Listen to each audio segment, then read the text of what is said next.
What's up everybody, it's Dave here and I'm back with another episode, and we are going to be doing a detail on this incredible BMW 1600.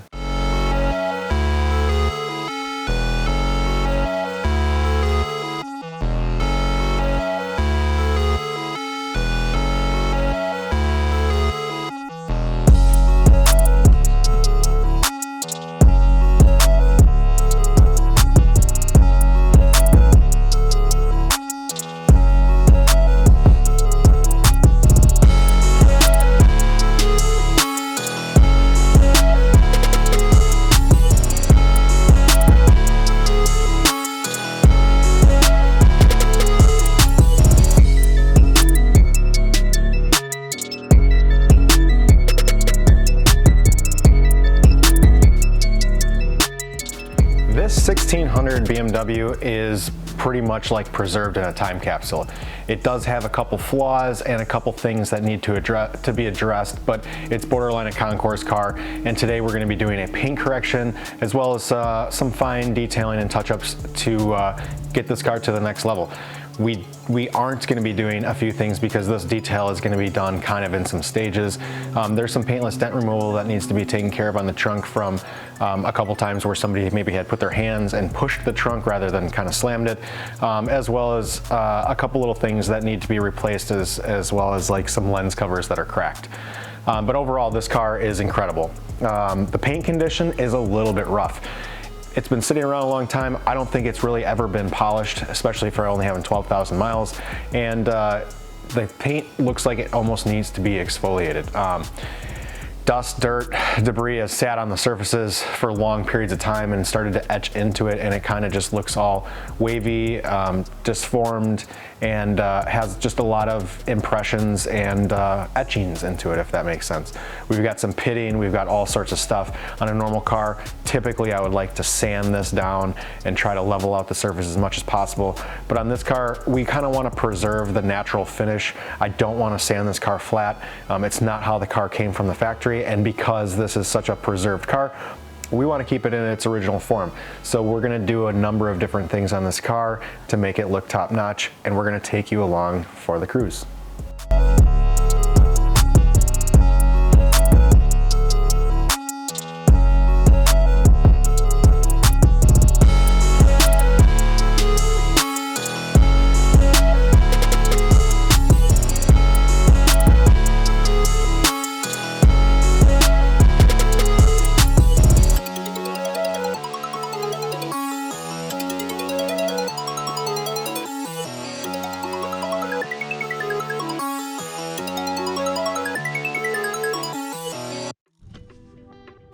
Now, the owner of this BMW 1600 really loves this car because the first car that he ever got was a BMW 1600.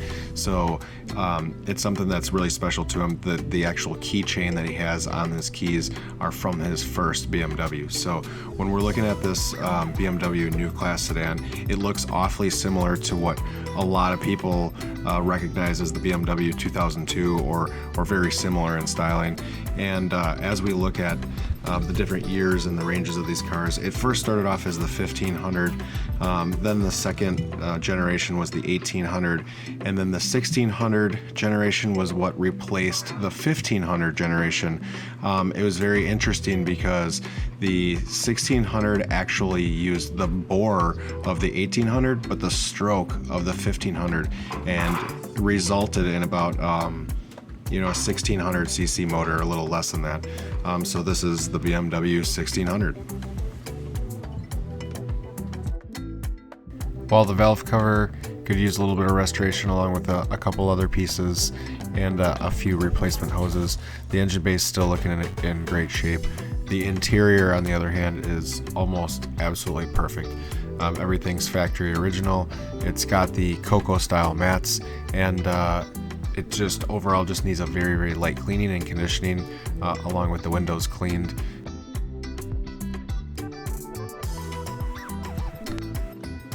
Zach and I jumped into doing a rinseless wash on the exterior. We went about it really slow. We didn't want to induce any additional scratches, even though it was pretty ready for the paint correction. But after we got it all washed, we gave it a nice rinse, and then we dove into the clay bar to remove the contaminants stuck to the paint. We went over the windows, went over everything pretty much, and then once we were complete with the clay bar, we went and taped everything off. A lot of the trim on this vehicle is not actually chrome. Outside of the bumpers, most of the trim or bright work on this vehicle is either a polished stainless or aluminum. So we wanted to dry the vehicle and tape everything off to make sure that we didn't change anything during the paint correction process. If the polishing pad would touch the raw aluminum, it could change the finish on the metal, and we want to keep everything as OEM as possible. So we got everything taped off and got it ready for the paint correction process.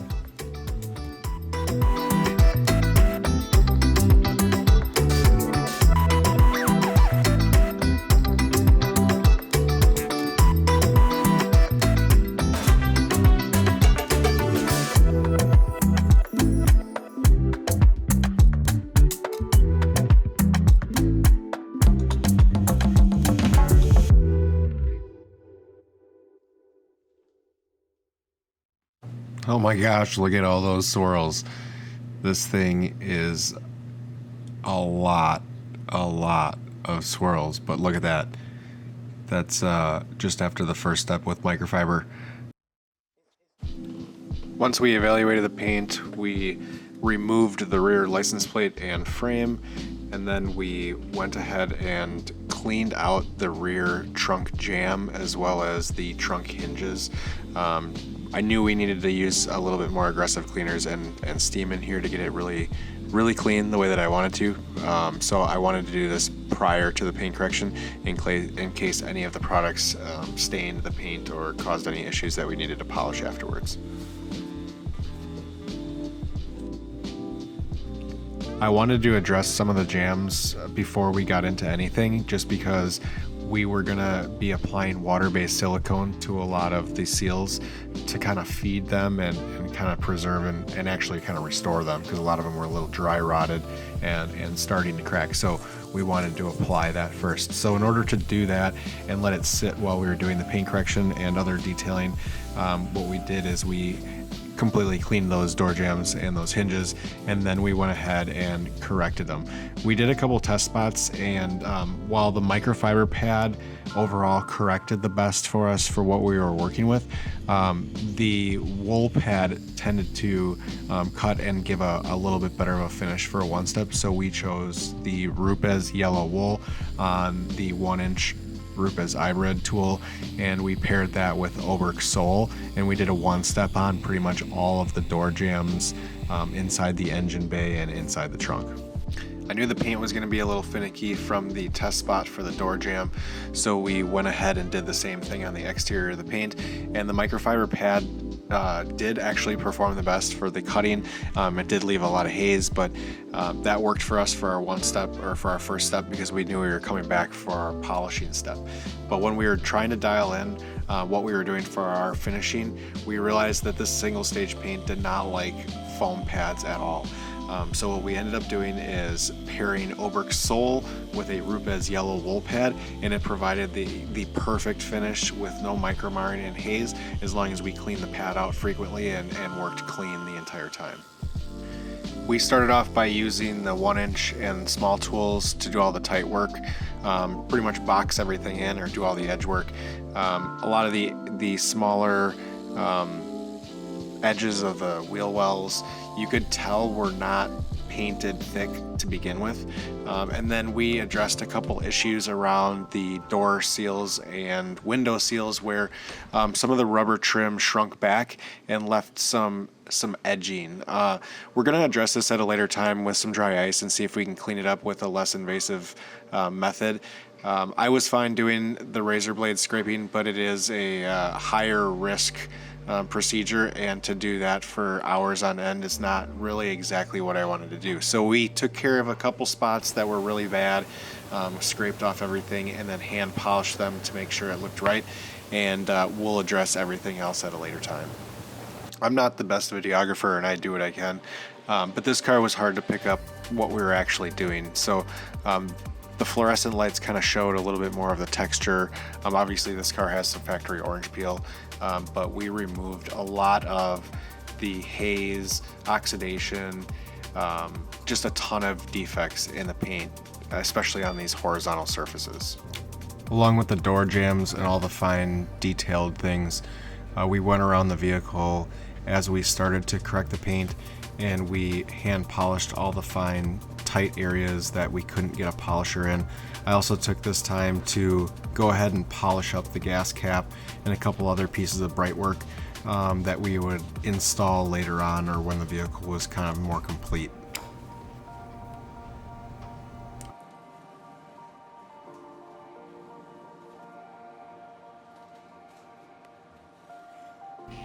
Just like the last detail, we had Zach come in and help us. Zach is an enthusiast detailer. He doesn't do it full time, but he's got a great eye for detail, and his work is phenomenal. So it was great to have him work on another project with me.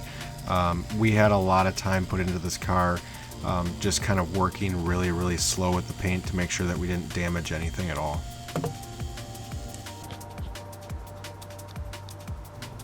With the fluorescent lights, you could see a huge difference from our first step. We got rid of most of the scratches and swirls and defects in the paint. There was a few things left over here and there that we chose to leave, especially being that the car is an off-white color. A lot of this stuff isn't really visible in natural sunlight. So we were making really, really good progress, and we just got to keep plugging away, and then hopefully we can dive into that second step by the end of this afternoon.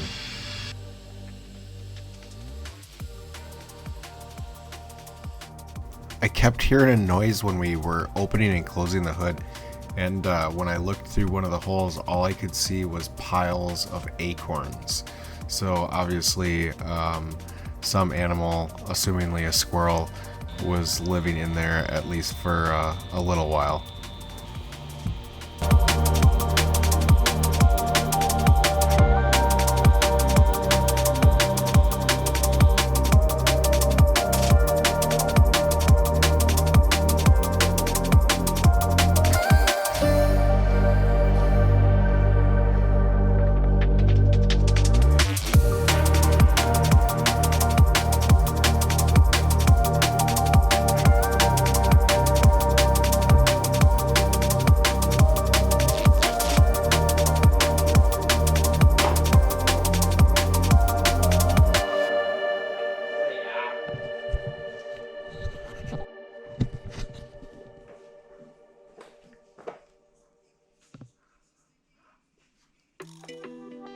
Look at the difference in that. It's just such a huge transformation in terms of just overall clarity. I mean, obviously the texture is what it is. It's the factory type of texture, but you just look at how scratched up and dull and just distorted the finish is. And then it's just nice and crisp and clean and ready for the second step.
All right, so we got the complete detail and the paint correction all done on this BMW, and we're gonna get ready to pull it outside and get it ready for the customer to come pick it up.